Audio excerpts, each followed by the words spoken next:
What is going on, everyone? Welcome back to Mark's Tech, and welcome back also to the final episode in this little mini series of the Galaxy A51 up against the iPhone SE. So if you guys read the title to this video, which, I think you did, right? Did you? Then you would know that this video is going to be about the camera on the two phones as well as my final thoughts on the Galaxy A51.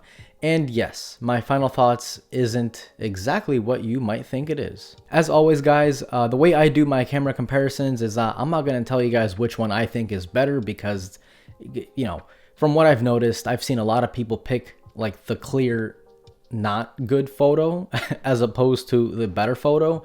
It all really does depend on what you like as a photo. So let's go ahead and get started. The iPhone will always be on the left and the Samsung will always be on the right. The iPhone has a single wide 12 megapixel camera f1.8 and it has a built-in optical image stabilization. The video side has the ability to record 4K at 24, 30, 60. And you can also do 1080p at 30, 60, 120, and 240. You do have HDR on all formats along with stereo sound recording. The selfie camera on the iPhone is a measly 7 megapixel f2.0 lens, which is also capable of doing HDR, and on the video side of things, the selfie camera can record only in 1080p at 30 frames per second. Taking a look at the Samsung A51, it has a quad camera setup which features a main wide 48 megapixel f2.0 camera, a 12 megapixel f2.2 ultra wide camera, a 5 megapixel f2.4 macro camera, as well as a 5 megapixel f2.2 depth camera. Video capabilities are at 4K 30, 1080p 30, and 120. This is a test of 4K 30 on both phones. Unfortunately, the A51 cannot do 4K 60, but we will test that out shortly on the iPhone. So this is a stability test of 4K 30 on both of the iPhone SE and on the A51.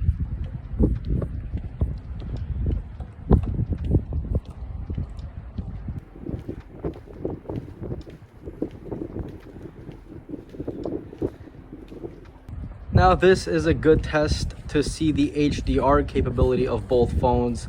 Here we have a dark roof followed by a very bright background.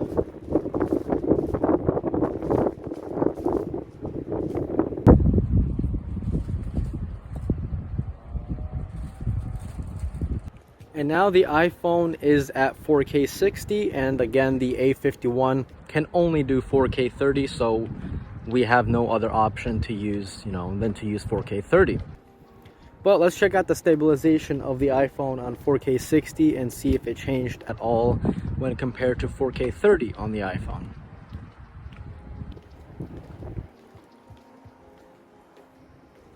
So the iPhone definitely has more frame rate options like 4K 24, 4K 60, as well as 1080p at 240 frames per second. The selfie camera on the A51 is a 32 megapixel f2.2 lens, which also does have HDR photos and can also record just like the iPhone, which is at 1080p 30 frames per second. Now that's probably like too much specs to throw at you guys at once. I just wanted to say that for the people that understand those specs, and if you don't, listen, specs are one thing, results are another. When it comes to daytime photos, I think, well actually when it comes to photos in general, I think the A51 is better.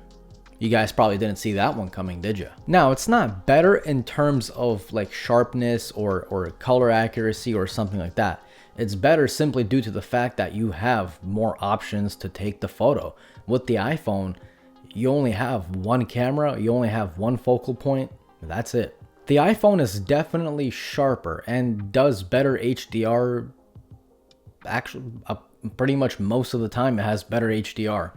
But the fact that the A51 has a dedicated night mode, the fact that the A51 has the ultra wide lens, and I don't really care about the macro lens. I've used it just for this comparison. I don't really ever use a macro lens. I don't really see the point, but it does have that.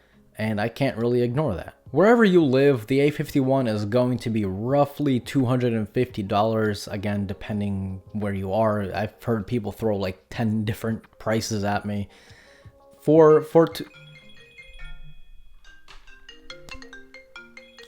I'm just curious who this is. Hello? Hi. As I was saying, for 250 bucks, I can't really say this phone is a bad phone. This phone is just it's not for me, okay? The processor is like really weak. But not only that, the phone has only one mono speaker. There are no stereo speakers, so if you're watching a movie or listening to music, you're not gonna get that kind of sensation of music or movie being around you. So that means you also don't have access to Dolby stereo, Dolby sound, whatever it's called. The only way to activate Dolby is if you put on headphones, and then you'll get that stereo sensation.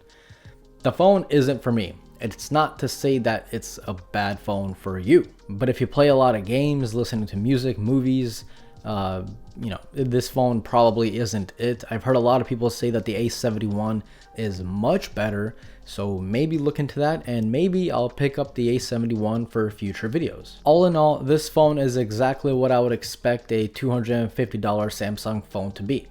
It's fine. It does the job. It does it decently okay.